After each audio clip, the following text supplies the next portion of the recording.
Kembali lagi di Prabu Live. Yang mau kepo saksikan gosip-gosip hari ini, selamat menonton. Setianya gitu ya. Jadi brand ambassador tuh rasanya lebih mudah karena udah nggak perlu diajarin lagi produk knowledge-nya apa, udah nggak perlu uji dulu. Biasanya kan aku sebelum jadi brand ambassador selalu aku uji itu kan, aku pakai beneran produknya apakah mau aku terima atau enggak. Tapi ini udah nggak perlu lagi karena udah aku pakai dari dulu gitu. Lebih baik sakit hati dibanding gigi. Pernah ngalamin gimana? Ya Allah mbak, kayaknya kalau udah sakit gigi sakitnya banget ya, kayak dari mulai gigi berlubang, gigi sensitif sampai kita numbuh gigi bungsu juga itu kan sakitnya luar biasa ya, dan gak bisa ngapa-ngapain gitu.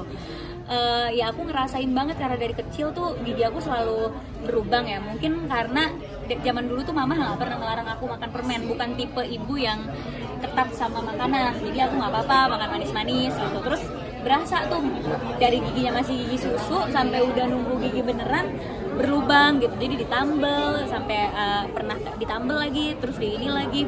Abis itu gigi sensitif juga awal-awal umurnya tuh masih muda banget, aku giginya udah ngilu gitu. Awalnya aku tahu pas aku nggak bisa gigit popsicle, kan biasanya kita bisa gigit es krim batang gitu ya, itu benar-benar sakit banget. Terus akhirnya aku kayak ngerasa apa karena gigi berlubang zaman dulu nih, bekas dulu waktu SD berlubang terus jadinya sensitif.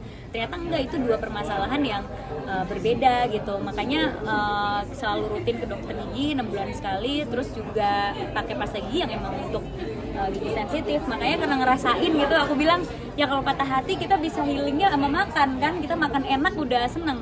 Kalau sakit gigi nggak bisa makan, nggak bisa ngapa-ngapain, belum kalau bengkak. Terus juga ngomong senyum juga susah gitu. Tapi masih lengkap gak sih? Atau ada yang udah hilang satu atau gigi gitu? Oh, kalau gigi bungsu aku nggak ada yang aku keep ya, gigi bungsu udah aku cabut semua. Tapi gigiku alhamdulillah masih lengkap. Gigi dulu yang zaman berlubang sudah aman gitu ya, udah nggak ada masalah sih alhamdulillahnya. Kalau gigi sensitif pastinya di saat kita ada masalahnya, dan jujur semakin berumur semakin berasa tuh masalahnya. Ya memang nggak bisa instan gitu, harus seminggu dulu rutin sampai 2 minggu baru mulai berkurang gitu. Dan alhamdulillah sekarang udah nggak ada masalah sih, aku bebas banget mau makan Pernah apa. nggak percaya diri nggak karena masalah gigi? Oh ya pernah dong, kayak kalau gigi kenapa pasti mau senyum salah, mau ngomong salah, mau makan salah. Udah gitu kan maaf ya, kalau misalnya kita punya masalah gigi, nafas juga kita berasanya kayak takutnya ada bau-bau yang tidak enak gitu ya kalau kita ada masalah gigi gitu. Makanya pasti nggak pede karena setiap hari ngomong sama orang, ketemu sama orang. Ini menurut aku menjaga kesehatan gigi tuh sama pentingnya kayak kita skincarean tiap hari gitu. Buat cewek skincarean tiap hari tuh nggak boleh skip, sama dengan halnya sikat gigi gitu. Jadi kan suka liburan nih, pernah nggak sakit gigi ketika momen liburan gitu, atau selalu bawa sensodyne ketika liburan? Sering banget sih kalau lagi liburan, terus khususnya zaman dulu ya. Kalau zaman dulu tuh misalnya ada syuting di luar negeri gitu, terus harus kan di sana suhunya dingin banget. Nah suhu dingin itu kalau gigi sensitif nggak usah makan deh, kita di suhu yang dingin aja gitu, kayak kena angin winter itu juga kerasa banget sakit gitu. Nah karena memang aku kalau liburan itu selalu bawa alat mandi sendiri, jadi pasti pasta giginya juga bawa dari rumah gitu ya. Dan sebenarnya kan Sensodyne juga udah ada di mana-mana, di luar negeri juga ada, jadi gampang kita cari. Tapi kalau waktu liburan ya pernah banget, jangankan makan gitu, kita kena udara winter aja kalau sensitifnya udah parah tuh bisa berasa. Ada pantangan nggak sih makanan atau apa yang kamu nggak boleh makan? Iya, waktu gigi sensitif pantangannya itu nggak boleh minum dingin sama yang terlalu panas.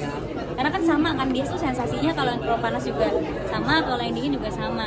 Nah jadi biasanya kalau minum tuh harus yang anget-anget kuku gitu, harus yang suhu ruangan lah, nggak boleh dingin banget, nggak boleh yang panas banget. Nah itu kan agak-agak nggak enak ya kalau misalnya kita mau minum yang es banget atau jus gitu, harus nunggu jusnya agak nggak dingin gitu. Atau misal kita dibikin hot coffee atau hot coklat harus nunggu sampai dia nggak terlalu panas. Jadi agak repot juga sih sebenarnya. Oke, mungkin cukup ya teman-teman ya. Mungkin Prilly, gimana sih yang banyak anak kecil yang takut ke dokter gigi segala rupa? Mungkin kamu ada masukan dari kamu?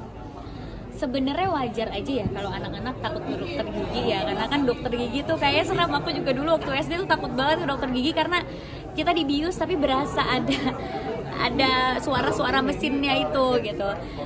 Cuma yang kalau dulu aku inget banget, aku ke dokter gigi yang memang apa ya, kid friendly gitu ya, ngasih boneka gitu, ngasih stiker. Jangankan waktu kecil deh, aku cabut gigi bungsu aja itu di saat aku udah umur 22, itu aku masih minta boneka ke dokter gigi. Kayak, "Dok, ada boneka nggak buat aku peluk?" Itu aku masih bener-bener minta boneka, dan masih seneng pasti kasih stiker sama dokternya sampai geleng-geleng, ini nggak tahu umur banget.